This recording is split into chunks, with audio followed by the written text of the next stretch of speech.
taxation. With this beautiful quotes by Albert Einstein, I would like to greet you all with a warm good morning.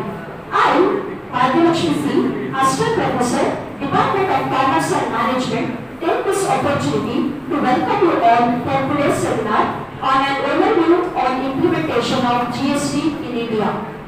It gives me immense pleasure to welcome today's resource person, Mr. S. Venkatesh, Superintendent, Central Tax, Mysore Zone. I welcome you, sir.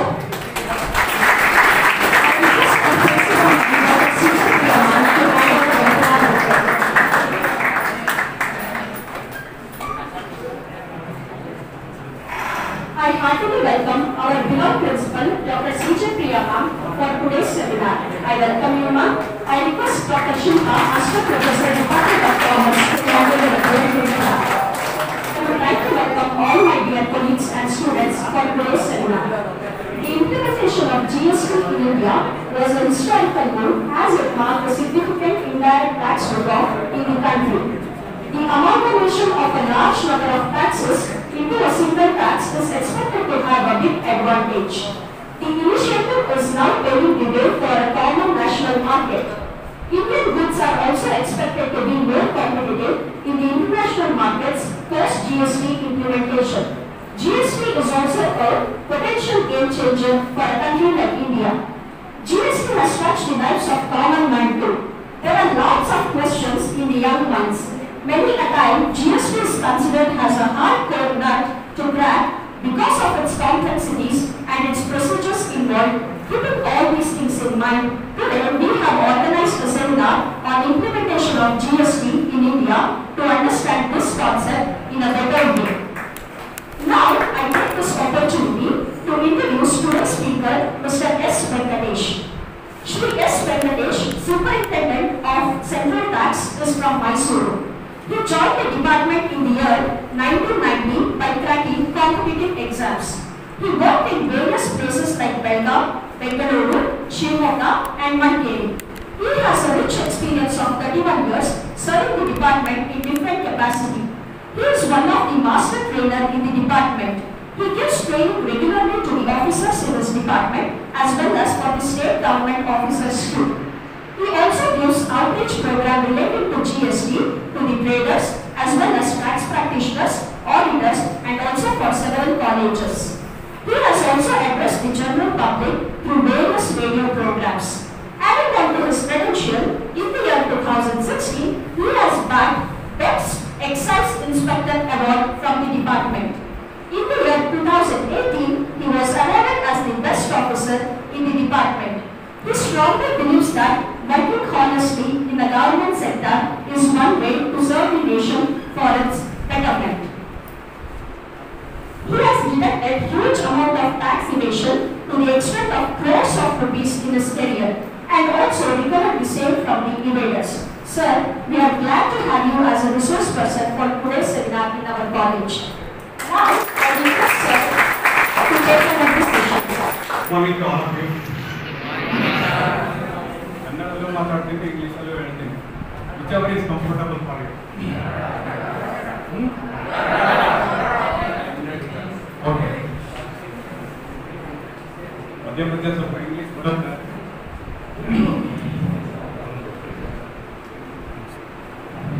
See, before going to GST ಬಗ್ಗೆ ಏನು ಅಂತ ತಿಳ್ಕೊಳ್ಳೋಕ್ಕಿಂತ ಮುಂಚೆ what is GST ಅಂತ ತಿಳ್ಕೊಳ್ಳೋಕ್ಕಿಂತ ಮುಂಚೆ tax ಅಂದ್ರೆ ಏನು, ಯಾಕೆ tax ಬೇಕು, ಟ್ಯಾಕ್ಸ್ ಇಲ್ಲ ಅಂತಂದ್ರೆ ಏನಾಗ್ತಾ ಇತ್ತು, why it is required, how it is,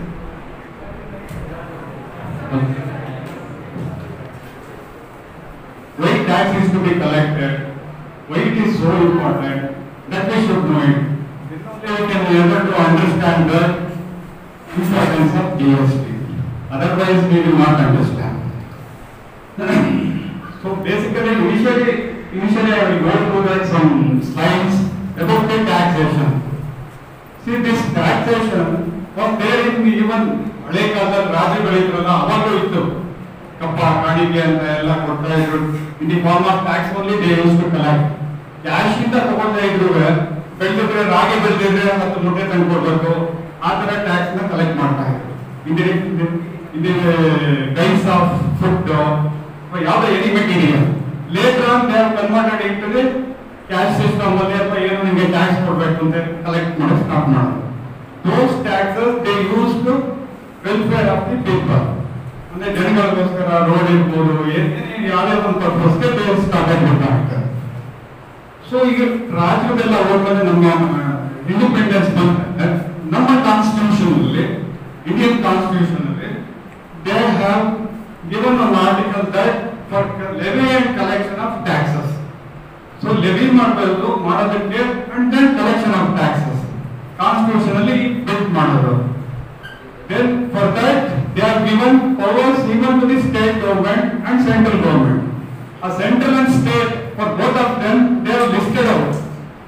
That means to say that what are the items, what are the things state can levy the tax, what are the things center can levy the tax. Because for each state government they need to collect and levy and collect the tax in one form or the other form. It depends upon it changes from state to state collection and levy of taxes. This I am telling about as per the constitution. They have listed out that these are the things only state can levy and these are the things only center can levy. So there will not be any conflict in that one. That was their Indian constitution. Then I told that why tax to be collected. And tax is the government ke tax ಬರ್ಲಿಲ್ಲ ಅಂದ್ರೆ ಏನಾಗ್ತಾ ಇತ್ತು just imagine. ಎಷ್ಟೊಂದು ರೋಡ್ಗಳಿವೆ, Bengaluru Mysuru express way ಮಾಡ್ತಾ ಇದ್ದಾರೆ, ಇವಾಗ ನಿಮಗೆಲ್ಲ ಗೊತ್ತಿರ್ಬೋದು. ಬೆಂಗಳೂರು ಮೆಟ್ರೋ ಇದೆ, ಮೈಸೂರಲ್ಲೂ ಅಷ್ಟೇ there are lot of development. ಈಗ ಎಲೆಕ್ಟ್ರಿಸಿಟಿ ಇರ್ಬೋದು, ಸ್ಕೂಲ್ಸ್ ಕಾಲೇಜಸ್ ಇರ್ಬೋದು, ಹಾಸ್ಪಿಟಲ್ಸ್ ಇರ್ಬೋದು, ಅದಕ್ಕೆಲ್ಲ ಗೌರ್ಮೆಂಟ್ ದುಡ್ಡು ಬರಬೇಕಂದ್ರೆ ಎಲ್ಲಿಂದ ಬರುತ್ತೆ? That is the tax paid by the common man only. So ಯಾವುದೇ ಒಂದು ವೆಲ್ಫೇರ್ ಆಗಬೇಕು ಅಂತಂದ್ರೆ ಟ್ಯಾಕ್ಸ್ ಇಸ್ ರಿಕ್ವೈರ್ಡ್. ಅದೇ ಇರಲಿಲ್ಲ ಅಂದ್ರೆ ಅಥವಾ ಈ ತರ ಒಂದು ಸಿಸ್ಟಮೇ ಇರಲಿಲ್ಲ ಅಂದಿದ್ರೆ it is never happen that ಈಗ ನಮ್ಮ ಕಂಟ್ರಿ ಡೆಮೋಕ್ರೆಟಿಕ್ ಕಂಟ್ರಿನಲ್ಲಿ ವ್ಯಾಲ್ಯೂನೇ ಇರ್ತಿರ್ಲಿಲ್ಲ.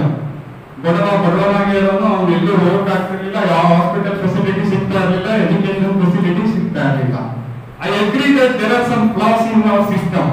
I am not saying that everything is 100% correct, but there is a system to ask. ಈ ಪವರ್ ಹೋಯ್ತು ಅಂತಂದ್ರೆ ಜಸ್ಟ್ ಬಸ್ ಬರಲಿಲ್ಲ ಅಂತಂದ್ರೆ KSRTC. ಸೊ ಈಗ ಅದೇ ಸಿಸ್ಟಮ್ ಇರಲಿಲ್ಲ ಅಂದ್ರೆ ಮೈಸೂರು ಬೆಂಗಳೂರು ಓಡಾಡಲಿಕ್ಕೆ ಬಸ್ ಫೇರ್ ಪ್ರೈವೇಟ್ ಆಗಿದ್ರೆ ಅವರು 1000 ರೂಪಾಯಿ 500 ರೂಪಾಯಿ ಈ ತರ ಬಾಯಿ ಬಂದು ಕೇಳೋರು. ಇದು ಗೌರ್ಮೆಂಟ್ ಆರ್ಗನೈಸೇಷನ್ ಇದೆ ಅಂತ ಹೇಳಿ ಅಲ್ಲಿ ಅವರು ಪ್ರಾಫಿಟ್ ಮಾಡೋದಕ್ಕೋಸ್ಕರ ಮಾಡಲ್ಲ. Whatever is required to implement those programs ಮತ್ತು those facilities they will invest whatever the tax collected from the people only. For that reason the governments are levying and collecting the tax. And then one more important thing is that there are two types of taxes. You should all know about it. One is direct tax, one is indirect tax. What is direct tax? Your income tax is a direct tax. You are paying it.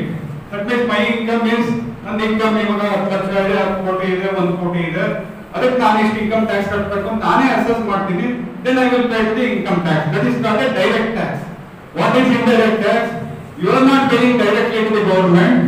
On your behalf of someone will pay it. To say that they will go and purchase one TV ಅಥವಾ mobile phone ನೀವು purchase ಮಾಡ್ತೀರಾ, purchase ಮಾಡಿದಾಗ bill ಅಲ್ಲಿ tax amount ಇರುತ್ತೆ. You will pay to the shop owner. On behalf of you, the shop owner will pay that tax amount to the government. That is called an indirect tax. So indirect tax and tax about these things. So then I will say that how that the system of what is going on for collection of tax as regards for central, because I am representing from central. See, finance minister is the head. That is Madam Nirmala Sitharaman is the head now that cabinet finance minister. Under her one revenue secretary is there. He is looking after both income tax, direct tax as well as indirect tax. Revenue secretary. So below finance minister, revenue secretary is there. Below that revenue secretary, there are two boards are there. These are all policy making decisions. You may read newspaper that for this the tax rate increase, this benefit, that benefit. So all those things, these policy decisions, they are going to take. So in income tax, there is a central board of direct tax for for the chairman, one officer is there, he is the chairman, he is the head. Within there are 5-6 members are there. Similarly, for indirect tax, CBIC, that is Central Board of Indirect Tax and Customs. C means customs. So for that also chairman is there and some members are there. Chairman is the head. So the CBDT and CBIC are there in New Delhi. And then under CBIC, that is Central Board of Indirect and Customs, there are several zones. Because you want to know that how the tax we are collecting, and then I will come to you about the GST. So under CBIC, there are several zones in the country. Each zones will have some commissioners. How that the collection we are getting the taxes, for that I am explaining. Commissioners means combination of some districts. Some districts were depending upon the area of each state, they will make one commissioners depending upon the districts as well as the taxpayers base. Both are they are taking into account. Some commissioners they will form, and under the commissioners some divisions will make divisions also, that is bifurcating depending upon the taxpayers. And then under division the ranges. The range is the base for collection of tax and everything. That is the ground level for the taxation to collect and verification of for taxpayers records. So in our Mysore Commission, we have jurisdiction is 7 districts. That is Mysore, Mandya, Chamarajanagar, Madikeri, Hassan, Chikmagaluru are coming. Those are all under our jurisdiction. And there are 33 ranges.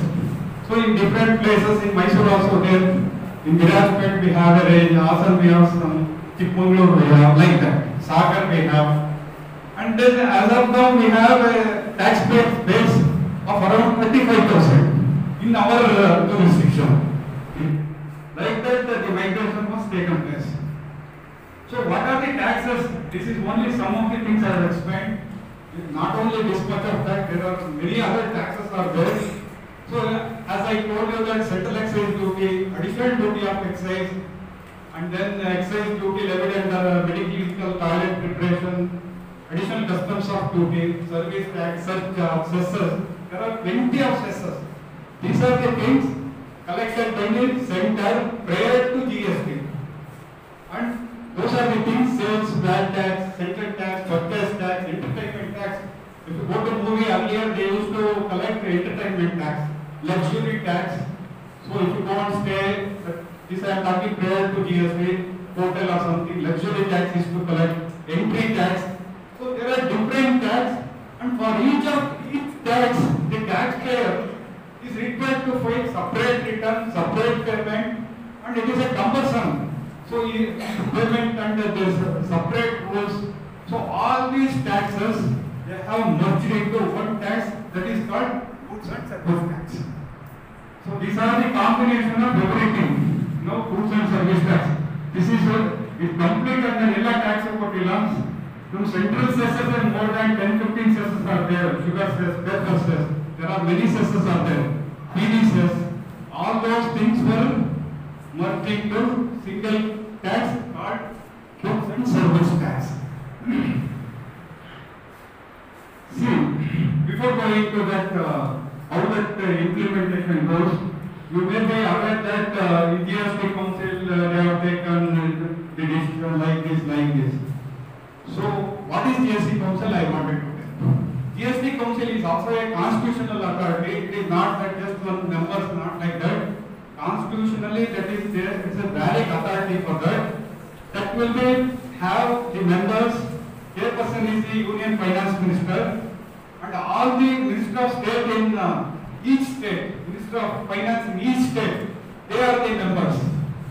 The importance of GST will know that why this GST Council they are formed. So in each state, the Finance Minister is a member. Any decision for increase of rate of tax, decrease of rate of tax, exemption of tax, or any procedural things, notification, anything to be issued, for any related to GST, it has to be passed in GST Council. Government or Parliament straight away cannot take any decision. It has to be passed in GST Council. Only after passing in the GST Council, it will go to the Parliament or state legislature. How it will work in GST Council? The members' vote percentage is for central, it is 1/3. Only 2 members, but percentage of voting is 1/3. That is Cabinet, Finance Minister and Minister of State in the central. And rest from each state, the Finance Minister, they are members. So they have voting, that is 2/3. So anything is to be passed, it is 75% majority. ನಾನು ಏನ್ ಹೇಳ್ತಾ ಇದ್ದೀನಿ ಅಂದ್ರೆ ಬರೀ central ಅಲ್ಲಿ ಇರೋರೇ ನಾನು decision ಮಾಡಬೇಕು ಅಂತಂದ್ರೆ ಆಗಲ್ಲ. ಎಲ್ಲ ಸ್ಟೇಟ್ ಗವರ್ಮೆಂಟ್ ಅವರು ಸೇರ್ಬಿಟ್ಟು ನಾನು ಮಾಡ್ತೀನಿ ಅಂದ್ರೂ ಆಗಲ್ಲ. Both central and state put together they have to take a decision. ಇಲ್ಲಿವರೆಗೂ 45 GST ಕೌನ್ಸಿಲ್ಸ್ ಆಗಿದೆ. ಒಂದೇ ಒಂದು GST ಕೌನ್ಸಿಲ್ ವೋಟ್ ಹಾಕ್ಬಿಟ್ಟು ಯಾವುದೇ ಡಿಸಿಷನ್ ತಗೊಂಡಿಲ್ಲ. Everything is anonymous decisions. So council decision ತಗೊಂಡ್ಮೇಲೆ it will go to the Parliament for any amendment or anything is to happen. Parliament ಅನ್ನೋದಕ್ಕೆ ಲೋಕಸಭಾ ರಾಜ್ಯಸಭಾದಲ್ಲಿ ಅದು ಬಿಲ್ ಪಾಸ್ ಆಗಬೇಕು. If it was not passed, it is not going to be an act.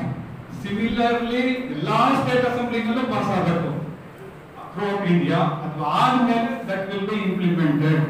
ಬೆಳಿಗ್ಗೆ ನಾನು notification ಒಂದು issue ಮಾಡ್ಬಿಟ್ಟು ಮಧ್ಯಾಹ್ನಕ್ಕೆ withdraw ಮಾಡ್ತೀನಿ ಅಂತ ಮಾಡೋಕ್ಕಾಗಲ್ಲ GST ನಲ್ಲಿ. No one take a unilateral decision. No states can take any unilateral decision. It is a combination of both center and state.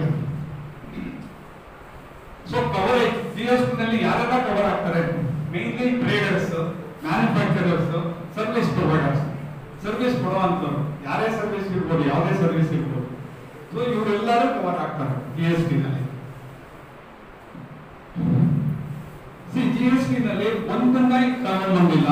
Alcoholic products ನ they are not brought into the net of GST. ಅದೊಂದು exclusion ಬಿಟ್ಟಿದ್ದಾರೆ.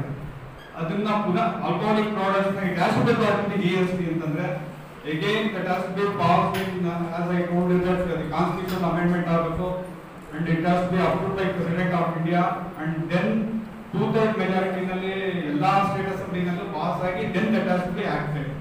If it is alcoholic product ನ GST ಗೆ ಮೇಲೆ ತರಬೇಕು ಅಂದ್ರೆ ಈಗ separate ಆಗಿ ಸ್ಟೇಟ್ ಎಕ್ಸೈಸ್ ಅಂತ ಆಲ್ಕೋಹಾಲಿಕ್ ಪ್ರಾಡಕ್ಟ್ ಮೇಲೆ ಕಲೆಕ್ಟ್ ಮಾಡ್ತಾ ಇದ್ದಾರೆ. This is one exclusion. This petroleum product I put that color. Why means already the law it was brought into the petroleum product to bring it to the GST. Only thing GST Council has to take a decision. ಇವೆಲ್ಲ paper ಅಲ್ಲಿ ಓದಿರ್ಬೋದು petroleum product ನ GST ಅಂದ್ರೆ rate ಕಡಿಮೆ ಆಗುತ್ತೆ ಅಂತೆಲ್ಲ. So to take that decision, all the state governments and center with that voting percentage, if they pass it, then only it is possible. So if all the state governments or center doesn't agree for that, this we cannot bring it to the GST net, but one day it will come under GST net.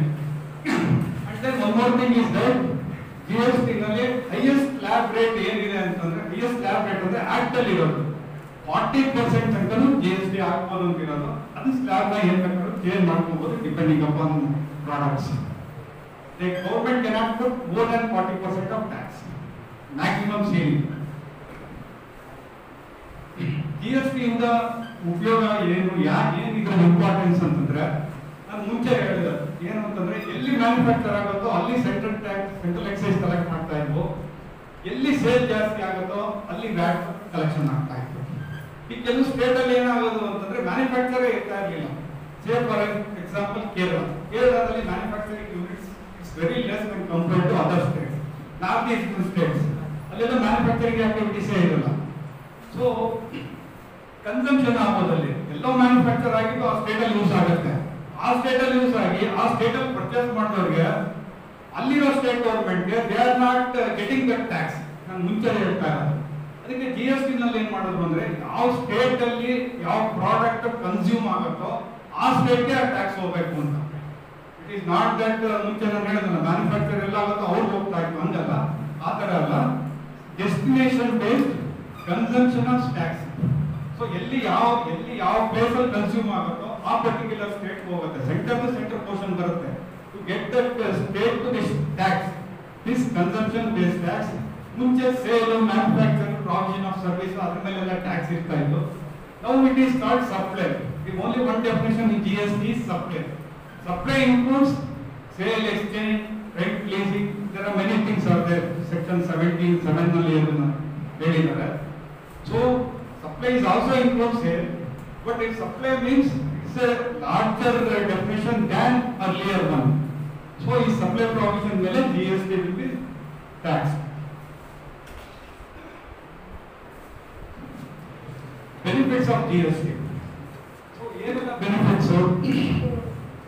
It's a single tax replacing multiple taxes. ನಾನು already I told that there are many taxes for the taxpayers because some industries they used to pay each and every tax. For each tax type they have to pay different returns, different department, different laws, different rules. It is a very cumbersome and it's so difficult for them to maintain this taxation. So many taxes were merged and replacing with only single tax. So ಈ single tax ಅಲ್ಲಿ ನೀವು ಓದಿದ್ರೆ ನಾವು ಗೊತ್ತಿಲ್ಲ paper ಎಲ್ಲ ಬರುತ್ತೆ. We used to collect CGST, SGST and IGST ಅಂತ. ನೀವು ಅವರ ಬಿಲ್ ತೆಗೆದು ನೋಡಿ, ನೋಡಿ ಪ್ರಾವಿಷನ್ ಏನಾದ್ರು ಪರ್ಚೇಸ್ ಮಾಡಿದ್ರೆ ಅಲ್ಲಿ ಇರುತ್ತೆ CGST, SGST ಅಂತ ಇರುತ್ತೆ. Sometimes IGST ಅಂತ ಇರ್ಬೋದು. ಏನಿದು ಎರಡೆರಡು ಟ್ಯಾಕ್ಸ್ ಇದೆ but you are telling only single tax ಅಂತ ನಿಮಗೆ ಡೌಟ್ ಬರ್ಬೋದು. See it is only CGST means central GST, SGST ಅಂದ್ರೆ state GST, IGST ಅಂದ್ರೆ integrated GST. Why they did like this? ಯಾತಕ್ಕೋಸ್ಕರ ಈ ತರ ಬೈಫರ್ಕೇಶನ್ ಮಾಡಿದ್ರು? Why they cannot collect only one GST ಅನ್ನೋ ನಿಮ್ಗೆ ಕ್ವಶನ್ ಬರ್ಬೋದು. ಯಾತಕ್ಕೆ ಮಾಡಿದ್ರು ಅಂತಂದ್ರೆ ನಾನು already I told that is A consumption based tax. ಅಂದ್ರೆ ಯಾವ ಸ್ಟೇಟ್ ಅಲ್ಲಿ ಕನ್ಸ್ಯೂಮ್ ಆಗುತ್ತೋ ಆ ಪ್ರಾಡಕ್ಟ್ ಅಥವಾ ಸರ್ವಿಸ್ ಆ ಸ್ಟೇಟ್ ಗೆ ಹೋಗಬೇಕು ಟ್ಯಾಕ್ಸ್. ಅದನ್ನ ಕ್ವಾಂಟಮ್ ನ ಡಿಸೈಡ್ ಮಾಡೋದು ಹೇಗೆ? ಕರ್ನಾಟಕದಲ್ಲಿ ಯಾವ ಡೆಲ್ಲಿಯಿಂದ ಬಂದು ಇಲ್ಲಿ ಒಬ್ಬರು ಸರ್ವಿಸ್ ಕೊಡ್ತಾರೆ, ಡೆಲ್ಲಿಯಿಂದ ಬಂದು ಇಲ್ಲಿ ಸೇಲ್ ಮಾಡ್ತಾರೆ. ಇಲ್ಲಿ ಮಾಡಿದ್ದು ಈಗ ನೀವು ಪರ್ಚೇಸ್ ಮಾಡ್ತೀರಾ, ಆ ಪರ್ಚೇಸ್ ಮಾಡಿರೋ ಟ್ಯಾಕ್ಸ್ ಕರ್ನಾಟಕ ಗೌರ್ಮೆಂಟ್ ಹೋಗಬೇಕು ಅಂತಂದ್ರೆ how it is, how that proportionate, how that can be arrive? It is not possible. Percentage base ಕೊಡೋಕ್ಕಾಗಲ್ಲ. ಇದು 50% ತಗೊಳ್ಳಿ, 80% ತಗೊಳ್ಳಿ ಅಂತ. For that reason while paying the tax, the person ಯಾರು ಟ್ಯಾಕ್ಸ್ ಪೇಯರ್ ಇರೋನೋ ಅವ್ರು ಪೇಮೆಂಟ್ ಮಾಡ್ಬೇಕಾದಾಗ ಆ ಬೈಫರ್ಕೇಶನ್ ಮಾಡಬೇಕು.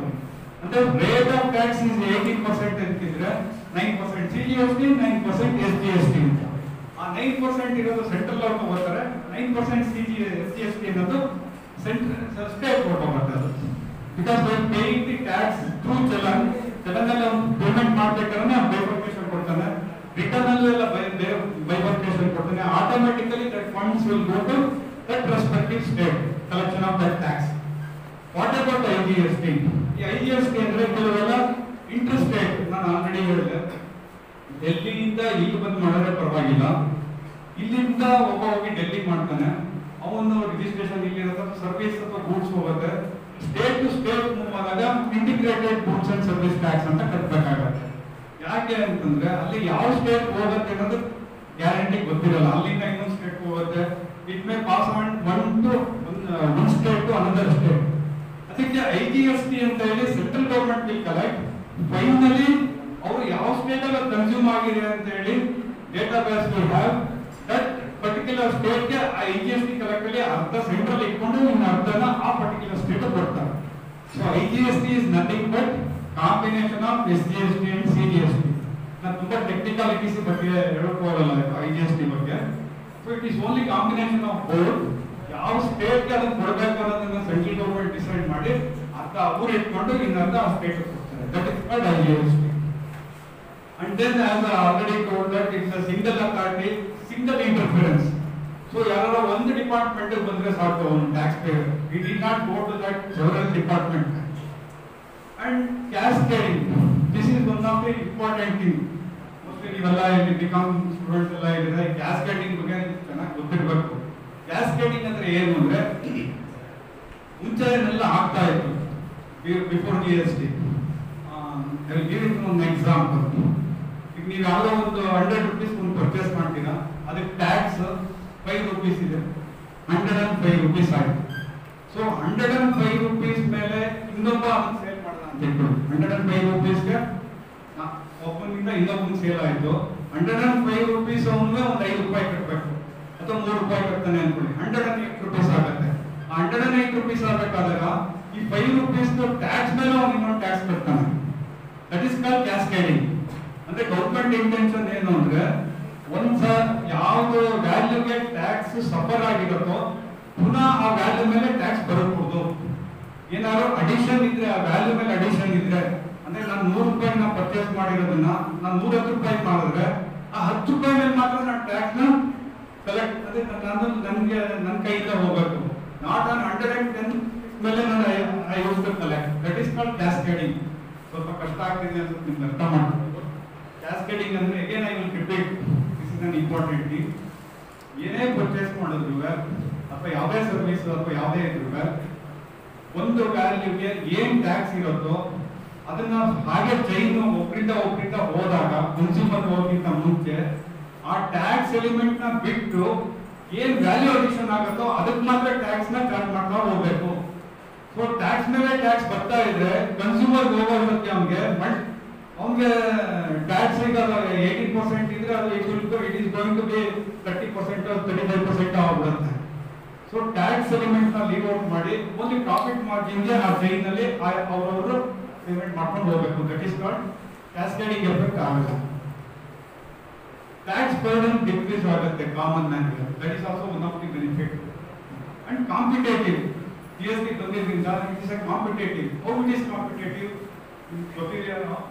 ಗೊತ್ತಿಲ್ಲ ನನಗೆ. ಮುಂಚೆ ಈಗ ಬೆಂಗಳೂರಲ್ಲಿ ಕೆಲವು ಪ್ರಾಡಕ್ಟ್ಸ್ಗೆಲ್ಲ ತಗೊಳ್ಳೋದಕ್ಕೆ ಕೆಲವು ಸರ್ವಿಸ್ಗೆಲ್ಲ ಹೊಸೂರ್ಗೆ ಹೋಗೋರು, ಗೋವಾಗೆ ಹೋಗೋರು ಬೆಳಗಾವಿಯಿಂದ. ಯಾಕೆ ಅಂತಂದ್ರೆ ಅಲ್ಲೆಲ್ಲ ರೇಟ್ ಕಡಿಮೆ ಅಂತ. ಸ್ಟೇಟ್ ಟು ಸ್ಟೇಟ್ ರೇಟ್ಸ್ ಕಡಿಮೆ ಇರೋದು. ಕಾಂಪಿಟೇಟಿವ್ ಮಾಡಕ್ ಆಗ್ತಿರ್ಲಿಲ್ಲ, ಕರ್ನಾಟಕದಲ್ಲಿ ಇರೋ ಮಾಡಕ್ ಆಗ್ತಿರ್ಲಿಲ್ಲ ಕೆಲವು ಪ್ರಾಡಕ್ಟ್ಗೆ. ಸೊ ಇವಾಗ ಏನಾಗುತ್ತೆ, ವ್ಯಾಲ್ಯೂ ಮೇಲೆ ಬೇಕೇನು ನಾನು 100 ರೂಪಾಯಿ ಸೇಲ್ ಮಾಡ್ಬೋದು, ತಮಿಳ್ನಾಡಲ್ಲಿ 110 ರೂಪಾಯಿ ಮಾಡ್ಬೋದು. But rate of tax is same through out India, it will not differ. ಈ ಮೈಕ್ಗೆ 18% ಇದ್ರೆ ನೀವು ಜಮ್ಮು ಕಾಶ್ಮೀರಲ್ಲಾದ್ರೂ ತಗೊಳ್ಳಿ, ಕರ್ನಾಟಕದಲ್ಲಾದ್ರೂ ತಗೊಳ್ಳಿ, ಎಲ್ಲರೂ ತಗೊಳ್ಳಿ, rate of tax is 18% only. Value may differ based on that. ಅವನು ಬಿಸ್ನೆಸ್ ಮಾಡೋದು ಅವ್ನು ಯಾವ ವ್ಯಾಲ್ಯೂ ಬೇಕಾದ್ರೆ ಇಟ್ಕೋಬಹುದು. So that competitive is there.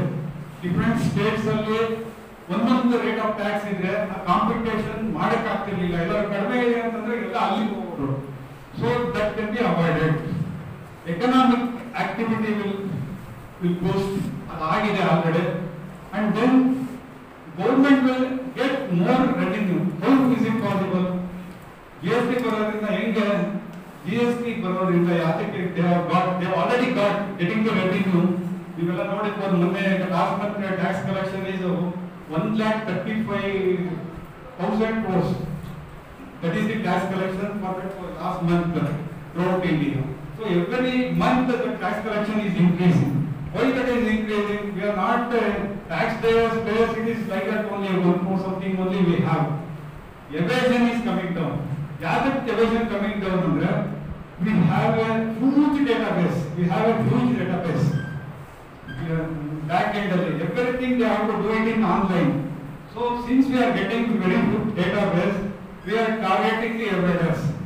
So regularly we are targeting the evaders. We are making them to comply the law.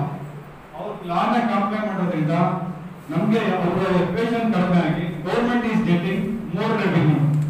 GST ಬರೋಕ್ಕಿಂತ ಮುಂಚೆ ಒಂದು product 30% tax ಬೀಳ್ತಾ ಇದ್ದು ಮ್ಯಾಕ್ಸಿಮಮ್ ರೇಟ್ ಇರೋದೇ ಇವಾಗ 28%. ಅದು only for few goods and few services. I told you that it's information technology. GST network ಅಂತ ಇದೆ, GSTN ಅಂತ ಪಾರ್ಟಲ್ ಬರ್ಬೋದು. That is an online. So taxpayer here on registration ತಗೋಬೇಕಾದಾಗ he has to go and log in that registration ತಗೊಂಡಾಗ ಅವ್ನು login ಆಗಿ user credentials ಮೇಲೆ he has to pay tax, he has to declare the details in the return, everything through online only. Nothing is manual. ಯಾವ manual officer department ಬಂದ್ಬಿಟ್ಟು ನನ್ನ return ನನ್ನ ಚಲನ್ನು ಇದು ದುಡ್ಡುಕೊಳ್ಳಿ ಕಟ್ಟಿ ಅದು ಇಲ್ಲ. Everything is online. So no physical interference. Physically ಯಾರು ಬರೋಂಗಿಲ್ಲ. And then uniform laws. ನಾನು ಅವಾಗಲೇ ಹೇಳಿದೆ, throughout India it is a uniform law. ಯಾವುದೇ ಇರ್ಬೋದು, ಇಲ್ಲಿ ಏನ್ ಎವಿಷನ್ ಅಥವಾ ಇಲ್ಲಿ ಏನ್ ಇಂಟ್ರೆಸ್ಟ್ ಕಟ್ಟಬೇಕು ಕಟ್ಟದೇ ಇರೋದಕ್ಕೆ ಕರ್ನಾಟಕದಲ್ಲಿ ಏನಿದೆಯೋ ನೀವು ಕಾಶ್ಮೀರ್ ಹೋದ್ರು ಅದೇ ರೂಲು, ಅದೇ ಲಾ, ಅದೇ rate of tax. It is uniform through out the country, right from Jammu Kashmir. Seamless credit code. don't know, it is very difficult subject for you. Credit ಅಂತಂದ್ರೆ again I will give it an example. ಈಗ ನಾನೊಬ್ಬ business ಮಾಡ್ತಾ ಇದ್ದೀನಿ, ನಾನು ಇನ್ನೊಬ್ಬ business ಮಾಡೋದ್ರಿಂದ ಒಂದು ಗೂಡ್ಸ್ನ ಇದೇ ಮೈಕ್ನ ತಗೋತೀನಿ, ನಾನು ಮೈಕ್ನ ಸೇಲ್ ಮಾಡೋದು. ಈ ಮೈಕ್ ಬೆಲೆ 100 ರೂಪಾಯಿ ಇದೆ, ಈ 100 ರೂಪಾಯಿಗೆ 18 ರೂಪಾಯಿ ಟ್ಯಾಕ್ಸ್. ಸೊ ನಾನು 118 ರೂಪಾಯಿ ಕೊಟ್ಬಿಟ್ಟು ಈ ಮೈಕ್ನ ನಾನು ಪರ್ಚೇಸ್ ಮಾಡ್ತೀನಿ, ನಾನು ಈ ಮೈಕ್ನ ನಾನು ಅವ್ರಿಗೆ ಸೇಲ್ ಮಾಡಬೇಕು. ಸೊ ಈಗ 18 ರೂಪಾಯಿ ಟ್ಯಾಕ್ಸ್ ಈ ಮೈಕ್ಗೆ ಏನು ನಾನು ಪರ್ಚೇಸ್ ಮಾಡಬೇಕಾದಾಗ ಕೊಟ್ಟಿರ್ತೀನಿ, ನಾನು ಅದನ್ನು ಸೇಲ್ ಮಾಡಬೇಕಾದಾಗ ನಾನು ಎಲ್ಲ ಪ್ರಾಫಿಟ್ ಇಲ್ಲದೆ ಯಾವುದೋ ಬಿಸ್ನೆಸ್ ಮಾಡೋದು. 100 ರೂಪಾಯಿ ನಾನು 110 ರೂಪಾಯಿಗೆ ಸೇಲ್ ಮಾಡ್ತೀನಿ, 110 ರೂಪಾಯಿಗೆ 18% ಟ್ಯಾಕ್ಸ್ನ ನಾನು ಕಲೆಕ್ಟ್ ಮಾಡಬೇಕು ಅವರಿಂದ. ಆ 110 ರೂಪಾಯಿಗೆ 18% ಅಂದರೆ ಮೇಬಿ ಅದು 20 ರೂಪೀಸೋ 22 ರೂಪೀಸೋ ಬರುತ್ತೆ. ಬಟ್ ನಾನು 18 ರೂಪಾಯಿನ ನಾನು ಪರ್ಚೇಸ್ ಮಾಡಿದಾಗ ಕೊಟ್ಬಿಟ್ಟಿರ್ತೀನಿ ಅವನಿಗೆ. ಆ 18 ರೂಪಾಯಿನ ನಾನು ಗೌರ್ಮೆಂಟ್ ಕಟ್ಟಬೇಕಾದಾಗ 22 ರೂಪಾಯಿ ನಾನು ಏನು ಕಲೆಕ್ಟ್ ಮಾಡ್ಕೋತೀನಿ ಅವರಿಂದ, ಅದರಿಂದ ವಜಾ ಮಾಡಿಕೊಂಡು ಡಿಡಕ್ಟ್ ಮಾಡಿಕೊಂಡು ಮಿಕ್ಕಿದ್ದು ಕ್ಯಾಶ್ ಕಟ್ಟಬೇಕು.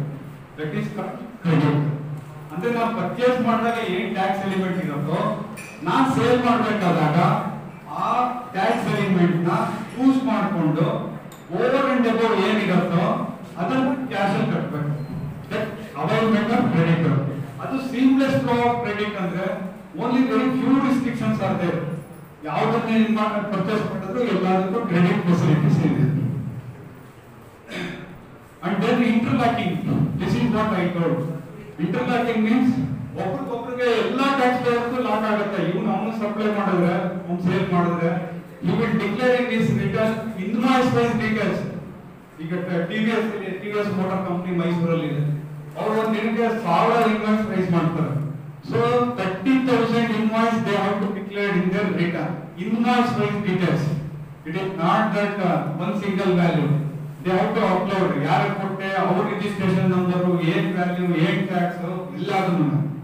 KSW ಬಳ್ಳಾರಿನಲ್ಲಿ they are for every second they are issuing 5 invoice. You just imagine how many invoice they are issuing in 1 month. All those details they have to upload or mention in their return.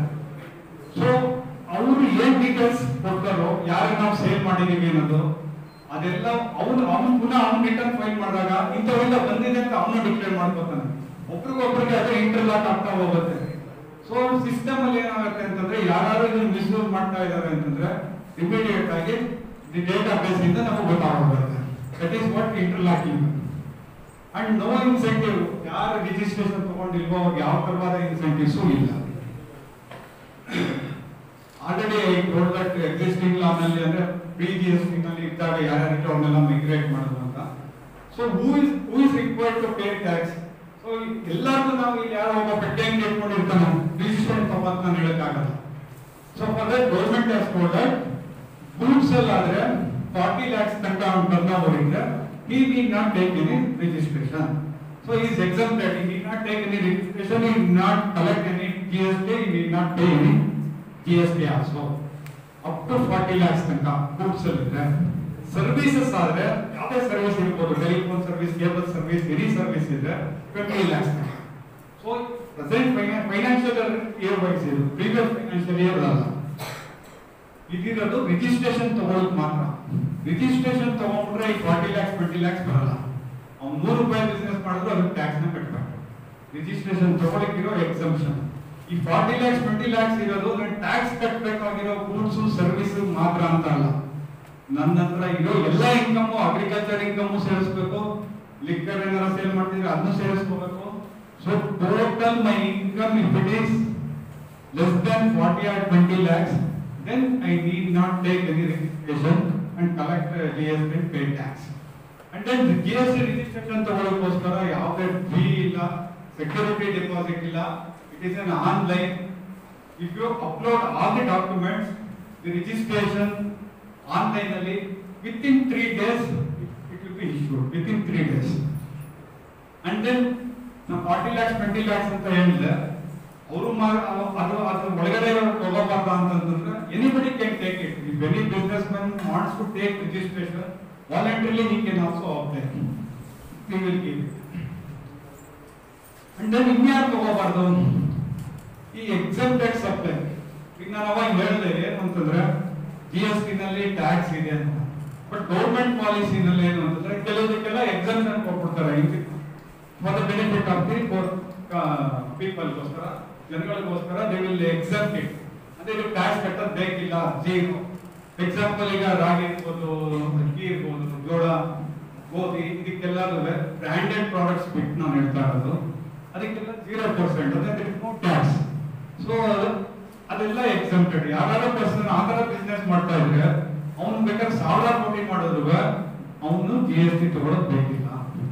So it is not applied 20 lakhs 40 lakhs. ಅವ್ನು ಬರೀ ಅದೇ exempted supplies ಮಾಡ್ತಾ ಇದ್ರೆ, exempted books sale ಮಾಡ್ತಾ ಇದ್ರೆ, ಬರೀ exempted service ಕೊಡ್ತಾ ಇದ್ರೆ ಬೇಕಿಲ್ಲ.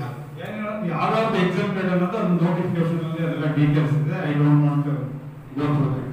ಅಂಡ್ ದೆನ್ ಅಗ್ರಿಕಲ್ಚರಿಸ್ಟ್ ಅವ್ನು ಬೆಳೀತಾನೆ, ಏನು ಒಂದು ಪ್ರೊಡ್ಯೂಸ್ ಏನ್ ಮಾಡ್ತಾನೆ, ಕಲ್ಟಿವೇಶನ್ ಆಫ್ ಲ್ಯಾಂಡ್ ಅಲ್ಲಿ ಯಾವ್ದೇ ಬೆಳೆದ್ರು ಅದಕ್ಕೂ ಅವನು GST ತಗೊಳ್ಳೋದು ಬೇಕಿಲ್ಲ. And then there are two schemes. I am not going in detail about it. Again, ಇದು common tax pair, not common, very less turnover tax payers ಗೋಸ್ಕರ ಒಂದು ಬೆನಿಫಿಟ್ ಕೊಟ್ಟಿದ್ದಾರೆ. ಫಸ್ಟ್ ಇರೋದು 20 lakhs 40 lakhs 40 lakhs ಗೂಡ್ಸ್ ಒಂದು ಎಲ್ಲ income cross ಆದ್ರೆ I have to take registration if it is a taxable. ನಾನೇನು goods ನ ಕೊಡ್ತೀನೋ, ಸೇಲ್ ಮಾಡ್ತೀನೋ, ಸಪ್ಲೈ ಮಾಡ್ತೀನೋ, ಅದು ಟ್ಯಾಕ್ಸಬಲ್ ಇದ್ರೆ 40 lakhs ಕ್ರಾಸ್ ಆಯ್ತು ಅಂದ್ರೆ ನನ್ನ turnover I have to take a registration. ತಗೊಳ್ಳಿಲ್ಲ ಅಂತಂದ್ರೆ department will come and ask penalty and everything. Service ಆದ್ರೆ 20 ಲಕ್ಷ. ಸೊ ಬಟ್ ಈಗ 40 ಲಕ್ಷ ಆಗೋಗಿರುತ್ತೆ, ಅವನಿಗೆ ಎಲ್ಲಾದನ್ನು ನಮ್ಮ ಲಾನಲ್ಲಿ ಇರೋದೆಲ್ಲ ಕಂಪ್ಲೇಂಟ್ ಮಾಡುವಂತಂದ್ರೆ ಕೆಲವರಿಗೆ ಕಷ್ಟ ಆಗೋದು ಸ್ಮಾಲ್ ಟ್ಯಾಕ್ಸ್ ಪೇಯರ್ಸ್. ಅದಕ್ಕೆ ಒಂದು ಕಾಂಪೋಸಿಷನ್ ಸ್ಕೀಮ್ ಅಂತ ತಂದಿದ್ದಾರೆ. ಅದರಲ್ಲಿ ಏನಂದ್ರೆ ಅಪ್ ಟು 1.5 crores ತನಕ they have to pay fixed rate of tax 1%, ಕೆಲವು 3% 6% ಇದೆ. ಸೊ ಈ ಕಾಂಪೋಸಿಷನ್ ಸ್ಕೀಮ್ ಅಲ್ಲಿ they have to pay based on the turnover. ಅವನು ನಾನು ಈ ಕ್ವಾರ್ಟರ್ಲಿ ನಲ್ಲಿ ನಾನು 10 ಲಕ್ಷ ಟರ್ನ್ಓವರ್ ಇದೆ ಅಂತಂದ್ರೆ 10 ಲಕ್ಷದಲ್ಲಿ 1% ಕಟ್ಬಿಟ್ರೆ ಆಯ್ತು. ಅವನಿಗೆ ರಿಟರ್ನ್ ಪೇ ಮಾಡೋದು ವರ್ಷಕ್ಕೆ ಒಂದ್ಸರಿ. ಸ್ಮಾಲ್ ಟ್ಯಾಕ್ಸ್ ಪೇಯರ್ಸ್ಗೆ ಕಾಂಪೋಸಿಷನ್ ಅವ್ರಿಗೆ ಏನು ಅಂತಂದ್ರೆ ಇನ್ಪುಟ್ ಟ್ಯಾಕ್ಸ್ ಕ್ರೆಡಿಟ್ ಸಿಗಲ್ಲ. ನಾನು ಅವಾಗ ಪರ್ಚೇಸ್ ಮಾಡಿರೋ ಟ್ಯಾಕ್ಸ್ ನ ಅವ್ನು ಕಟ್ಬೇಕಾದಾಗ ಏನ್ ಯೂಸ್ ಮಾಡ್ಬೇಕು ಈ ಕಾಂಪೋಸಿಷನ್ ಅಲ್ಲಿ ಇರೋರು ಸಿಗಲ್ಲ. ಆಮೇಲೆ ಅವ್ನು ಬಿಲ್ ಮಾಡ್ಬೇಕಾದ್ರೂ ಟ್ಯಾಕ್ಸ್ ನ ಕಲೆಕ್ಟ್ ಮಾಡಬೇಕು. ಬಟ್ ಬಿಲ್ ಅಲ್ಲಿ ಕಾಂಪೋಸಿಷನ್ ಡೀಲರ್ ಅಂತ ಅವನು ಕಾಂಪೋಸಿಷನ್ ಡೀಲರ್ ಅಂತ ಇಂಡಿಕೇಟ್ ಬಿಲ್.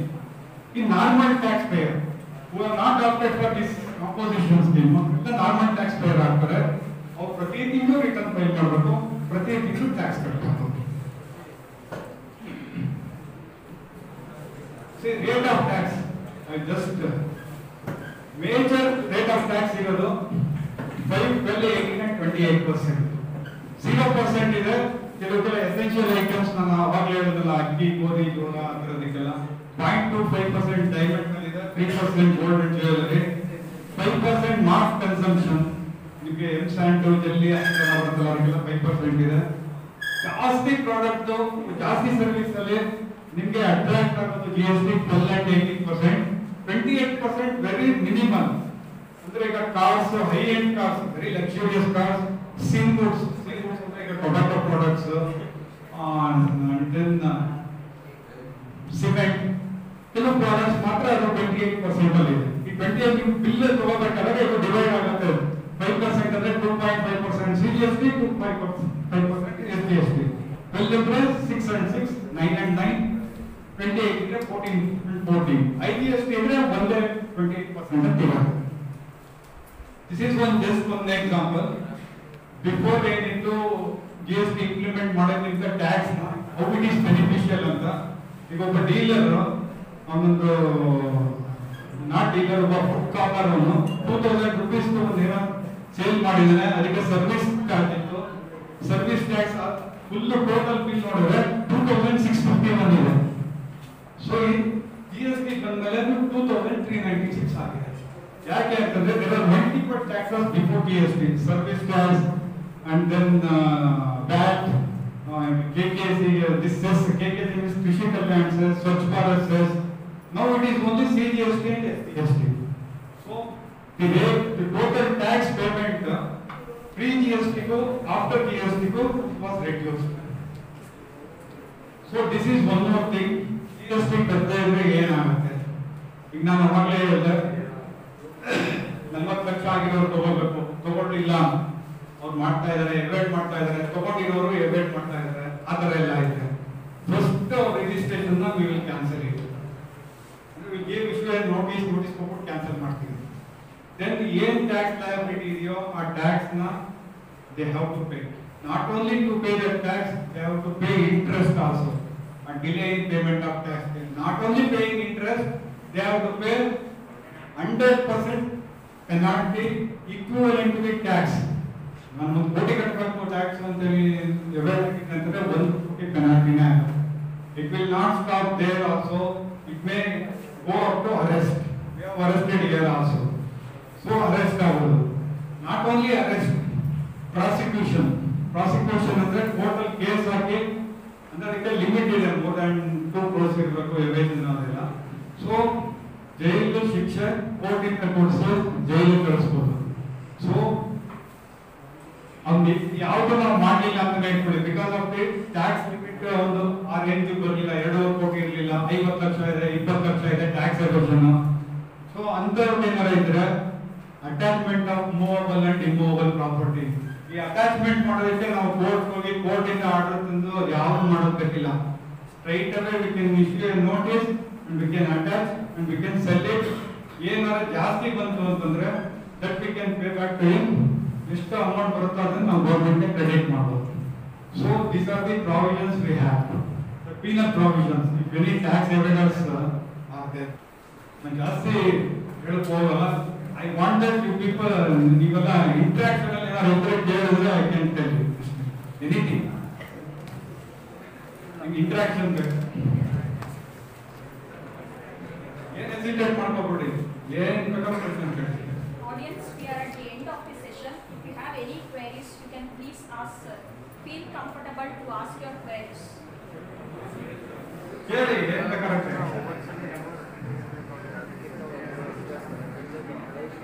Volunteers.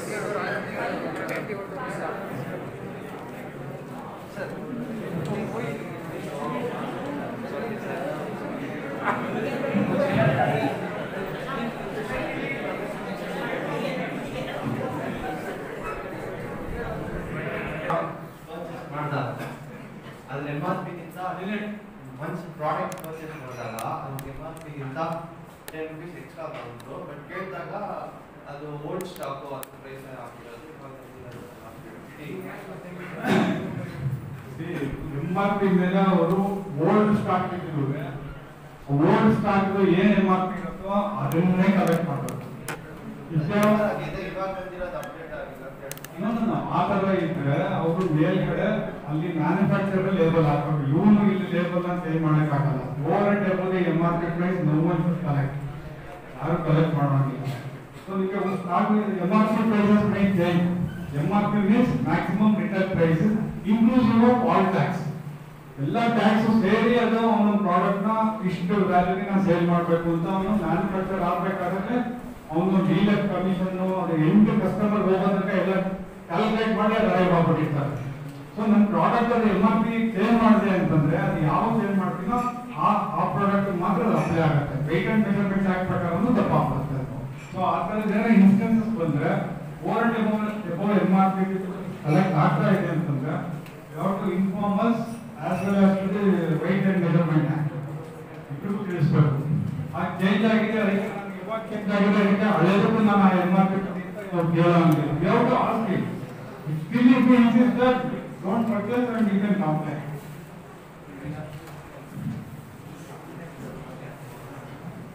ಕಂಪ್ಲೇಂಟ್ ಅಥವಾ ಟ್ಯಾಕ್ಸ್ ಎವೇಷನ್ ನೋಡಿದ್ರೆ ನಾವು ಕಂಪ್ಲೇಂಟ್ ಹೇಗೆ ಮಾಡೋದು ಸರ್? ಅಂದ್ರೆ ಅದಕ್ಕೆ ಫೋನ್ ನಂಬರ್ ಇದೆಯಾ, ಕಸ್ಟಮರ್ ಕೇರ್ ಇದೆಯಾ, ಹೇಗೆ? See, if you go to the website, we have www.cbic.gov.in is there. And net ಅಲ್ಲಿ ನಮ್ದು ಟೆಲಿಫೋನ್ ನಂಬರು, ನಮ್ದು ಲೋಕಲ್ ಆಫೀಸ್ ಇವೆಲ್ಲ ಇದೆ. So you can send one ಮೇಲ್.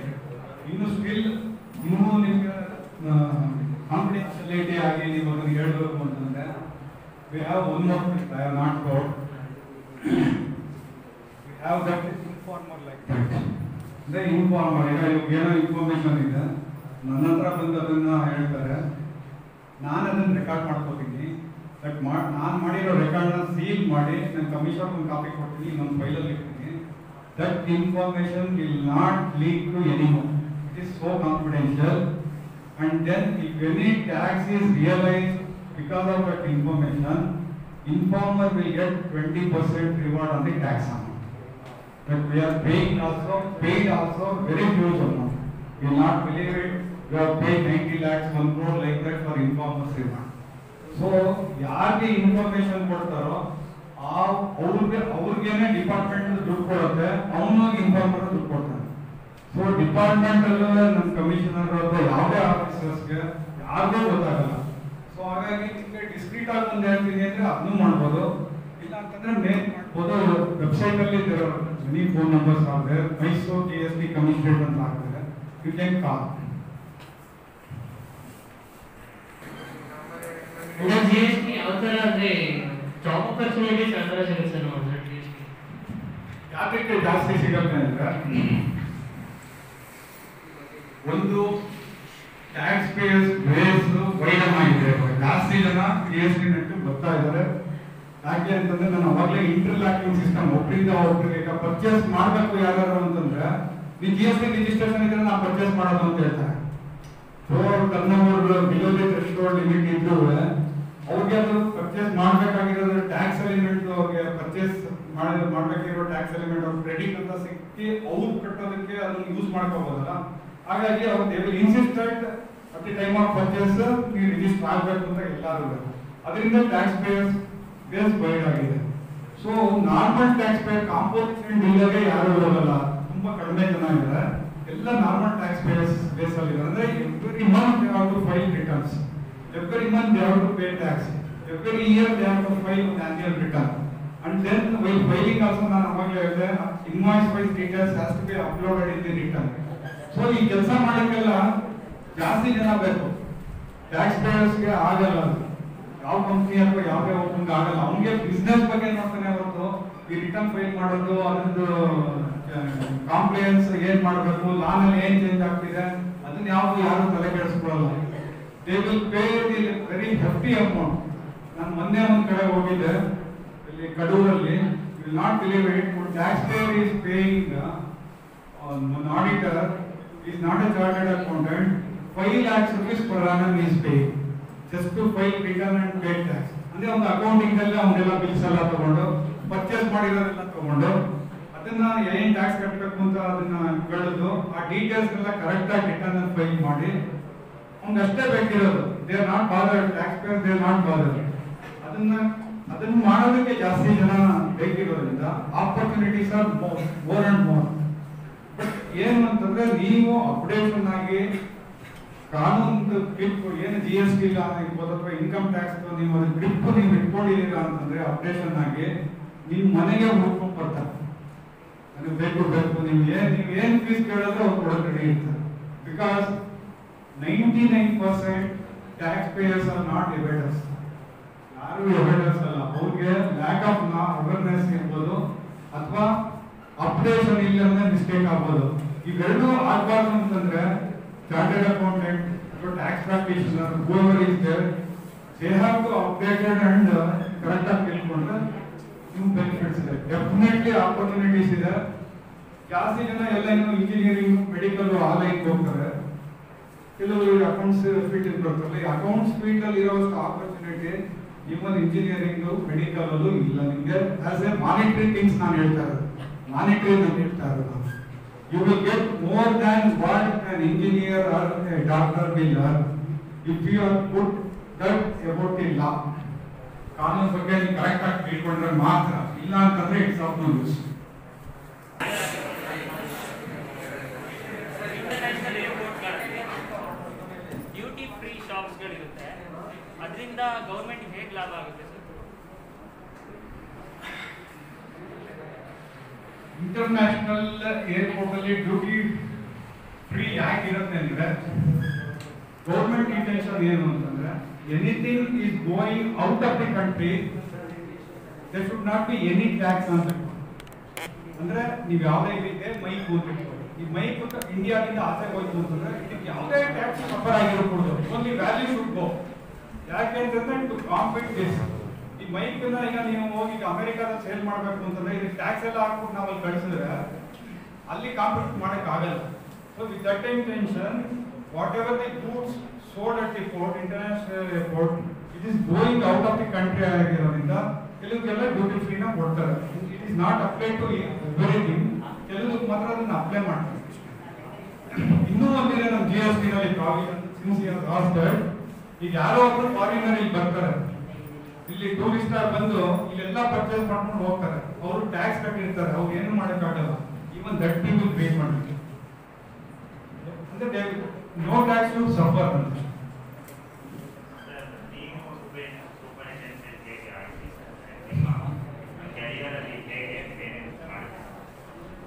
ಇದು ಪ್ರಮೋಷನ್ ಸೀನಿಯಾರಿಟಿ ಲೆವೆಲ್ ಅಲ್ಲಿ ಬರುತ್ತೆ.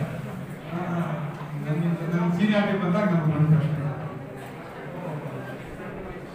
ಹಿರಿಯರು ಹೇಳಿದ್ನಲ್ಲ, ಸ್ಟಾಫ್ ಸೆಲೆಕ್ಷನ್ಗೆ ನೀವು ಅಪಿಯರ್ ಆಗಿ ಪ್ರೂವ್ ಮಾಡಿ ಫಿಲಿಮ್ಸ್ ಮೈನ್ಸ್ ಅಂತ 2 ಎಕ್ಸಾಮ್ ಇರುತ್ತೆ. ಅಲ್ಲಿ ಏನು ರೆಗ್ಯುಲರ್ ಸಬ್ಜೆಕ್ಟು, ಆಮೇಲೆ ನಾರ್ಮಲ್ ಜನರಲ್ ನಾಲೆಡ್ಜು, ಸ್ವಲ್ಪ ಇಂಗ್ಲೀಷ್ ಇಷ್ಟಿದ್ರೆ ಸಾಕು. ನಮ್ಮ ಹತ್ರ ಈಗ ರೆಕ್ರೂಟ್ ಆಗಿ ಬರ್ತಿರೋರೆಲ್ಲ ನಾವು ನಾಲೆಡ್ಜ್ ನೋಡಿದ್ದೀವಿ. Not that much of knowledge about the things. You people definitely can go through it. At least ಇಲ್ಲಿಂದ ಒಂದು 5 ಜನ ಸೆಲೆಕ್ಟ್ ಆಗಿ ನಮ್ಮ ಡಿಪಾರ್ಟ್ಮೆಂಟ್ಗೆ ಜಾಯಿನ್ ಆಗಿದ್ದೀವಿ. Have plenty of vacancies also, ಸುಮಾರು ಇದೆ. But one thing, you should prepare to go anywhere in India. Don't expect that in Karnataka or in Mysuru. Anywhere in India, you should prepare for it.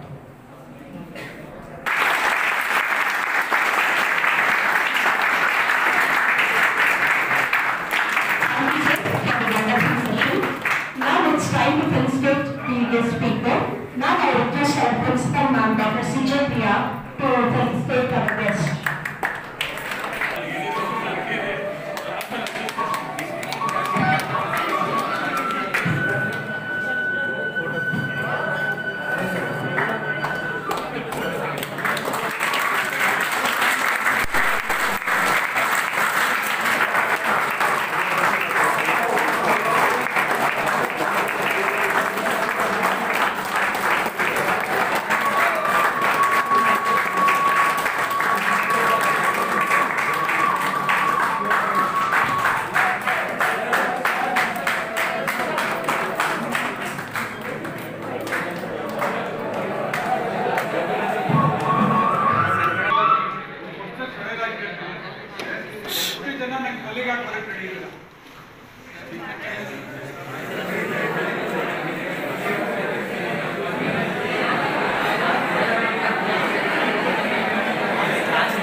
Students about GST with valuable inputs, and I really appreciate your ability to present the subject in such an interesting way.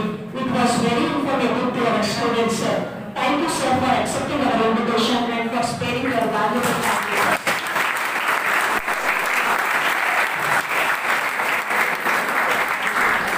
I express my gratitude to our beloved principal, Dr. C.J. Priya, ma'am, for always motivating us to organize such programs. Thank you, ma'am.